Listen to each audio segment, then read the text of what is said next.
The following program was paid for by Templar Real Estate. The views and opinions expressed on this program are not necessarily those of the staff and management of WMTR. As always, it is advisable to consult a professional before making a major decision. It's time now for the Templar Real Estate Talk Show. Here's your host for the program, Joseph J. Zoppi. Hi, welcome to the Templar Real Estate Talk Show. My name is Joseph J. Zoppi, real estate investor, consumer advocate, author, and managing partner of Templar Real Estate Enterprises.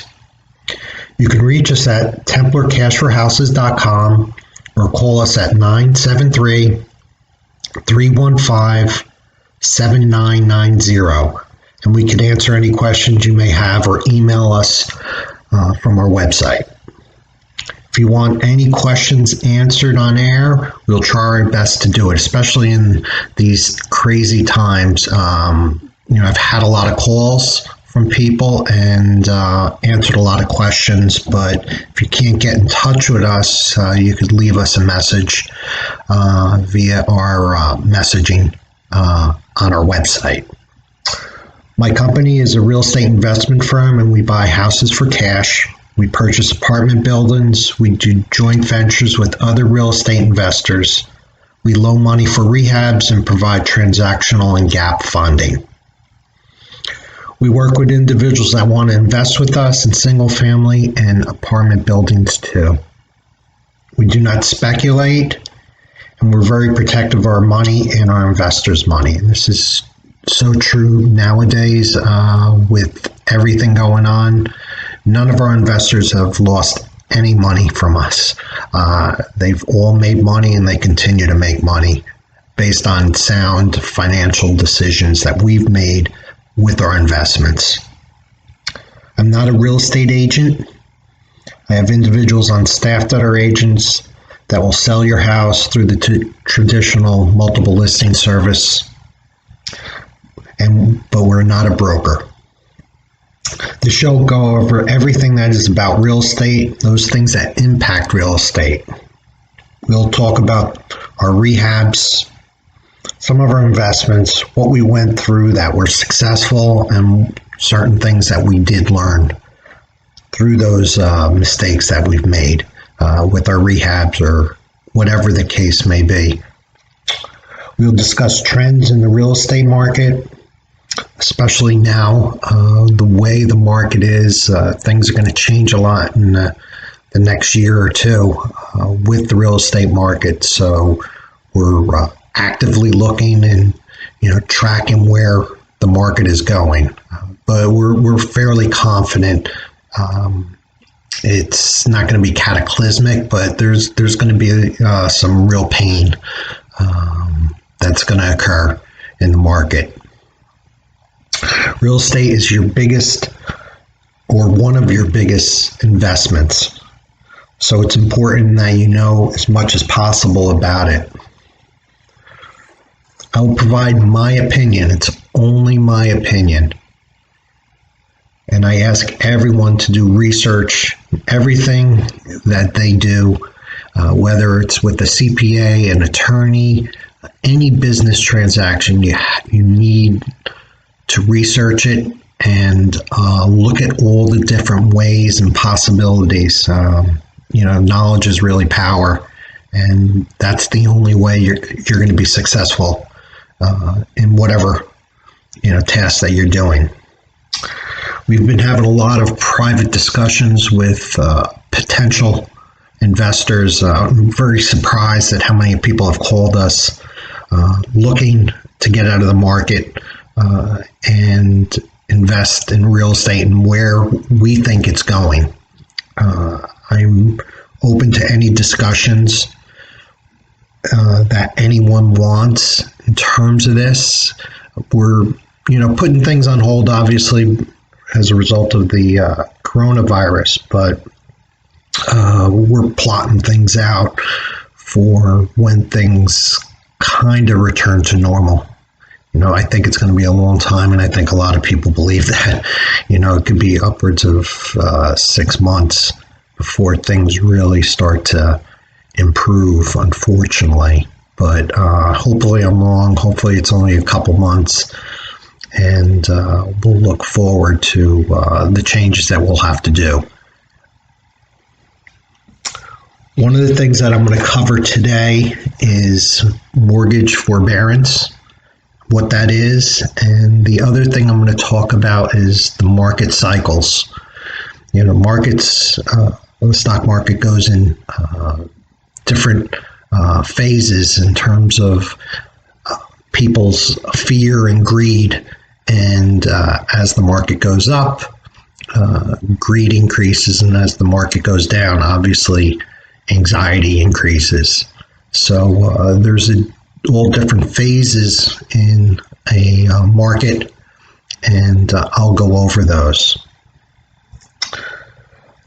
One of the things that's important through all the things going on right now is to really understand your finances and understand where you are with your expenses. I think that's one of the biggest things that is important, is to figure that out.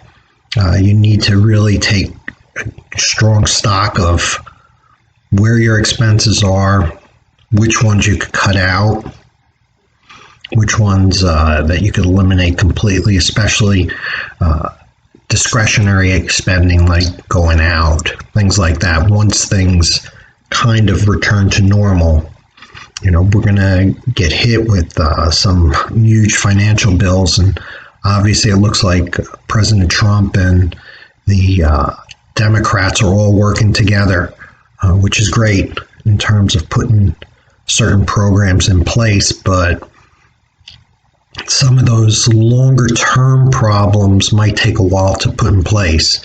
They're talking about obviously sending out some checks in the next few weeks for all the different families, which is really great. It's unbelievable that they're doing that. But that's only going to be a temporary Band-Aid in terms of a bigger problem that's really brewing.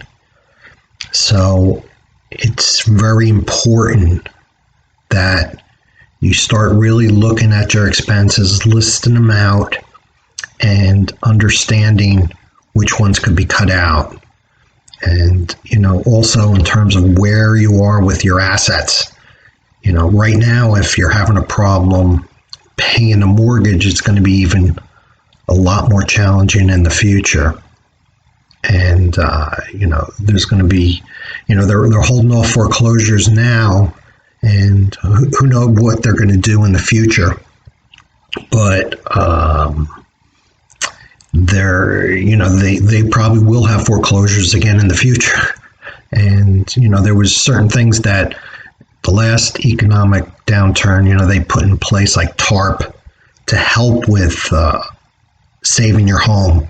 Unfortunately, with TARP, it didn't go as well as it should have. There was a lot of stories, and I know firsthand of, banks that didn't really play by the rules, and what a surprise. And I had one person I knew that wanted a loan modification, and he filled out the forms. He sent it in 4 different times, and 4 different times they supposedly lost the forms. And the other thing is that, he had a lot of equity in his house. So, I just can't believe that they lost it 4 times. Sometimes, organizations aren't always well run, but every time you sent it a check, they received it. But every time they had, received the forms for the loan mod, they supposedly lost it. So, just beware that things aren't always going to go that smooth, no matter what programs the government puts in place or tries to enforce with a organization. And that's very important. So again, let's circle back. You need to look at the different expenses you have, see what can be cut out, what can be eliminated, what can be reduced. The times were good. So in good times, people always bring on additional expenses. It always happens. It's just natural. And we were riding a strong wave. One of the things that really pushed the economy is the acquisition or the purchase of different things, whatever they may be. And the consumer spending was high, and that pushed the economy up. But now, because of the problems, that's going to be muted to a great extent. One of the things that obviously we all know is that the entertainment industry, the hospitality industry is going to be impacted to a great degree. It just is. No one's going to go back to restaurants for a long time. They will, but it's going to be very, very slow. And unfortunately, with restaurants especially, their margins are so tight. And, they have a lot of expenses. And that's why you have such a high failure rate with restaurants. No matter how good they are, the expenses between the overhead, as well as the food costs and all those things associated with paying employees, takes a huge chunk out of the profitability of a restaurant. So you're going to see a lot of, unfortunately, restaurant failures.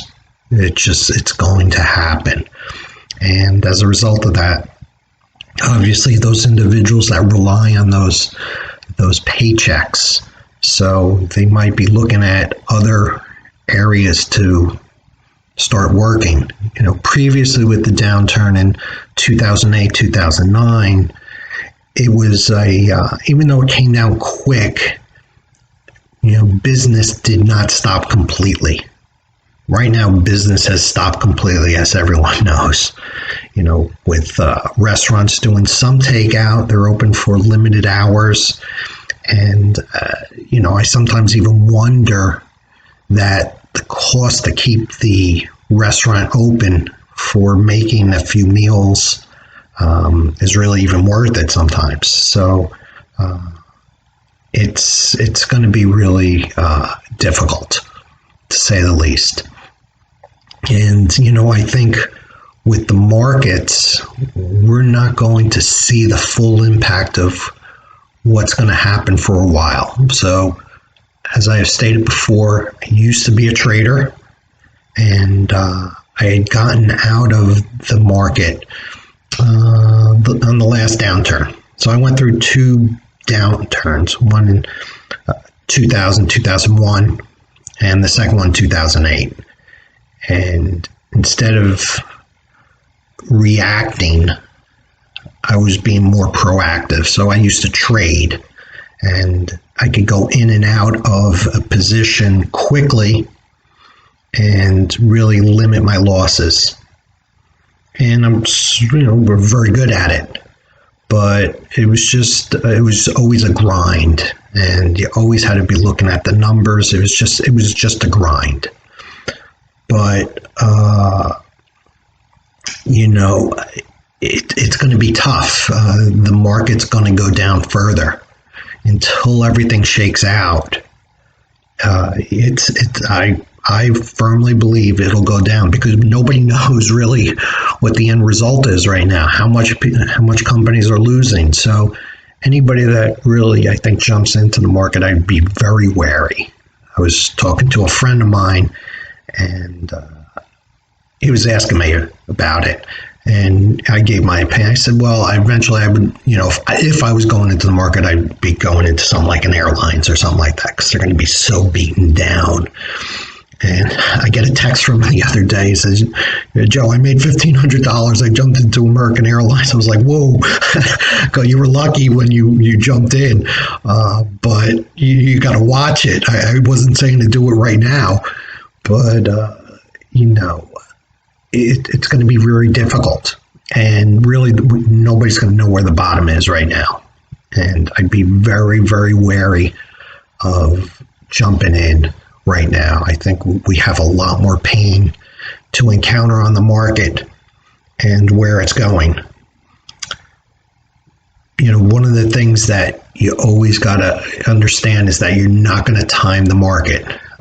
And that's a very difficult thing sometimes for anyone to think of and feel. You always want to be in control. And you always want to feel the confidence, okay, I got it at that point, but one never knows. And that's why I had left the market, is because of that. And I started trading, and then it was just too much of a grind. So I moved everything over to real estate, and I've been very happy and successful since then.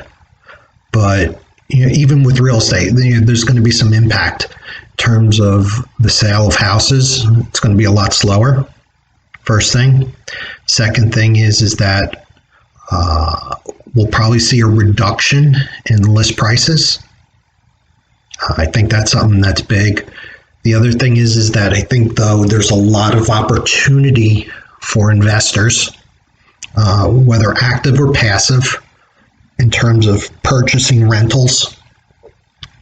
I had a investor friend I was calling up, talking to them the other day. They're from the Lakewood area, so they're Orthodox Jews, and the Orthodox community down there has gotten hit hard with the virus. And I was just checking in, see how they're doing, and he was doing good, I was very happy about that, and his family was. And as a result of that, we were talking. He had a couple of deals that he lost a few weeks ago, and then he said that they had called back and says, well, do you still want to do the deal? So he probably will do the deal, but it's going to be at a reduced rate than it was before, the reduced price. So there's opportunities during this time in terms of getting better deals. Obviously, if you're on the flip side, you're going to be losing out. But sometimes, cash is king. And, we're in a very strong cash position ourselves. We keep a lot of money in reserves for potential downturns or anything that is unscheduled or could occur. And this is one of those things. Obviously, I've never thought it would be a pandemic, but I was waiting for the market to turn.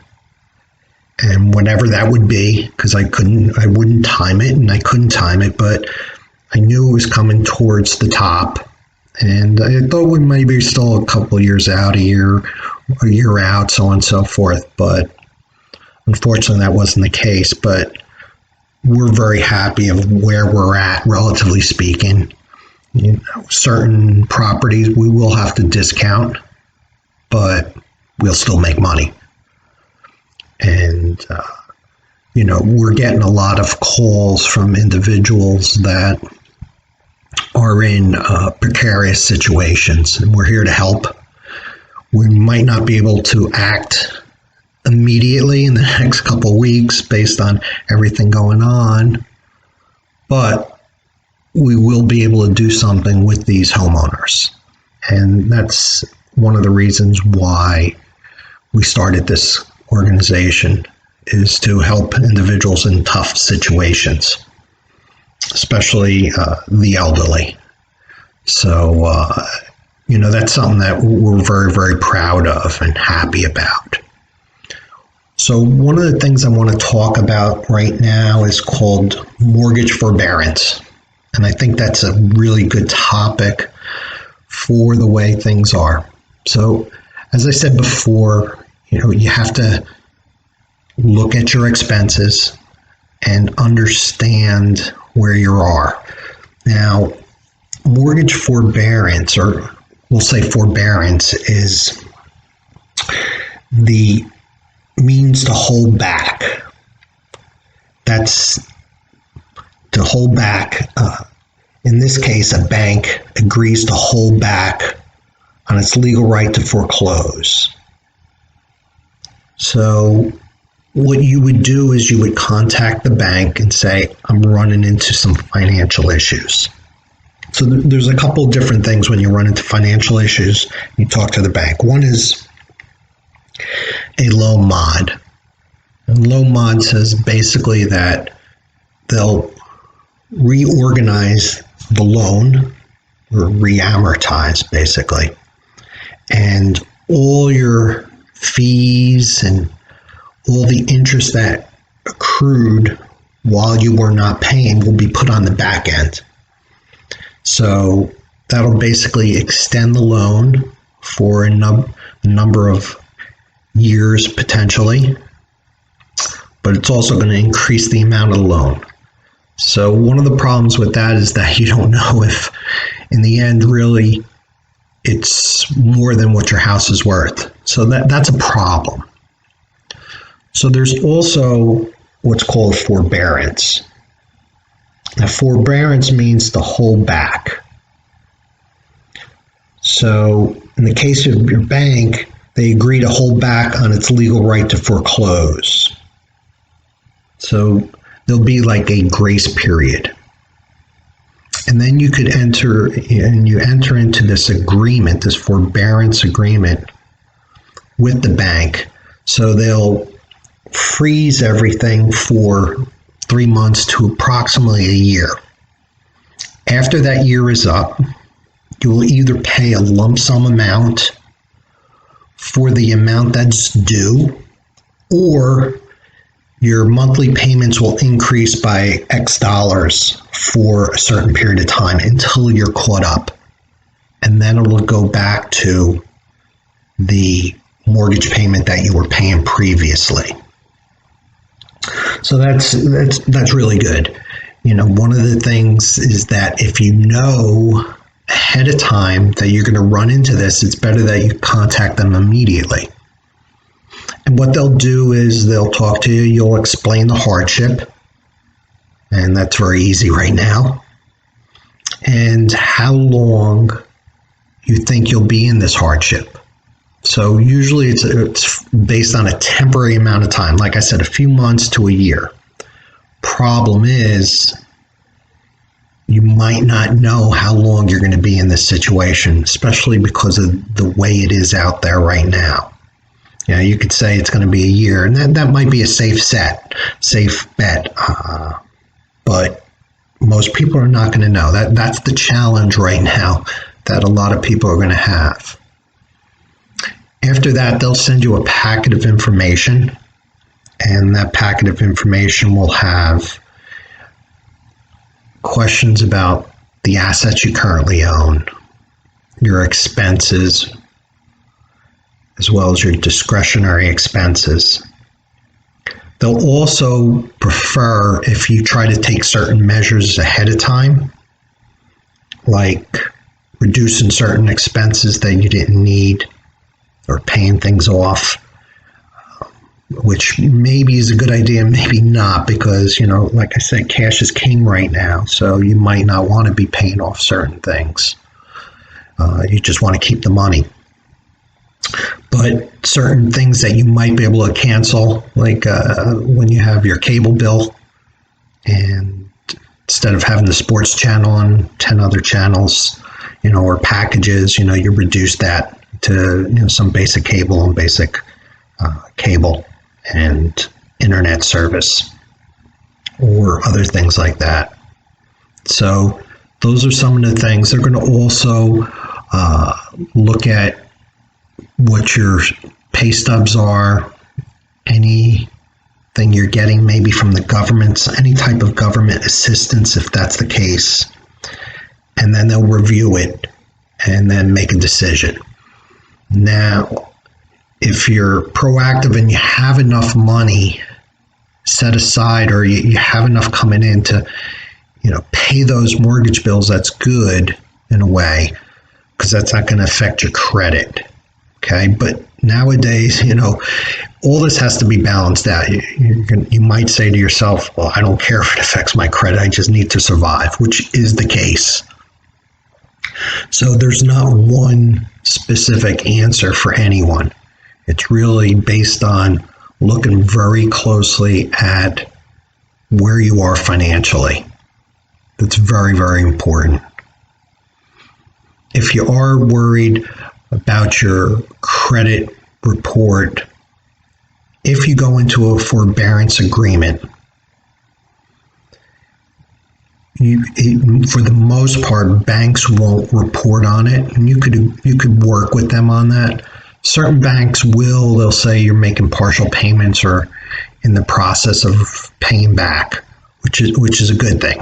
So it won't be a major ding on your credit report. But I think, with the credit report, it's not as important right now because things are so extreme. And we all have to worry about where we're going with this. It's just we're all, experiencing this. It doesn't matter how rich you are or anything. Everyone is experiencing it. And that's it's a little scary, to say the least. No matter how much money you have, they're still being impacted.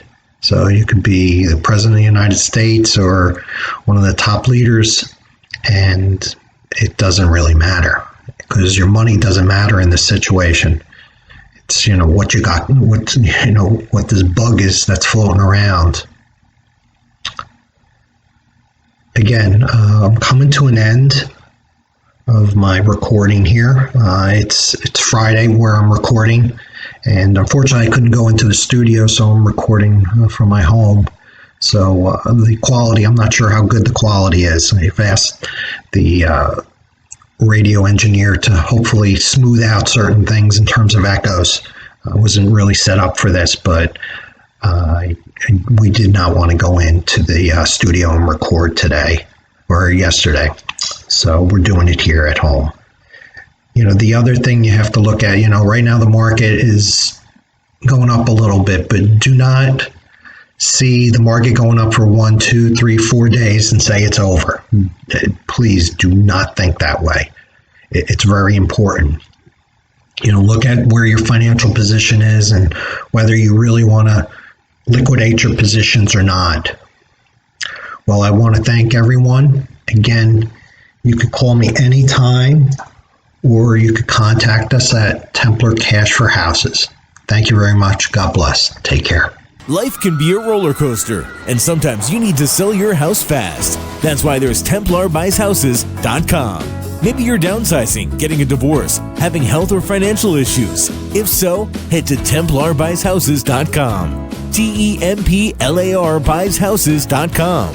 TemplarBuysHouses.com will buy your house quickly and without hassle. If you've inherited a house that is vacant, contact TemplarBuysHouses.com. Dealing with them is easy and quick. No high-pressure sales tactics, and you won't have to fix up the house. They will buy your house as is. You pick the closing date and when you move out. No commissions and no hassles. Contact TemplarBuysHouses.com. TemplarBuysHouses.com. With an A+ rating from the Better Business Bureau. Call 973-315-7990. That's 973-315-7990. Be sure to listen to the podcast of the Templar Real Estate Talk Show. Find it now at TemplarBuysHouses.com. The preceding program was paid for by Templar Real Estate. The views and opinions expressed are not necessarily those of the staff and management of WMTR. As always, it is advisable to consult a professional before making a major decision.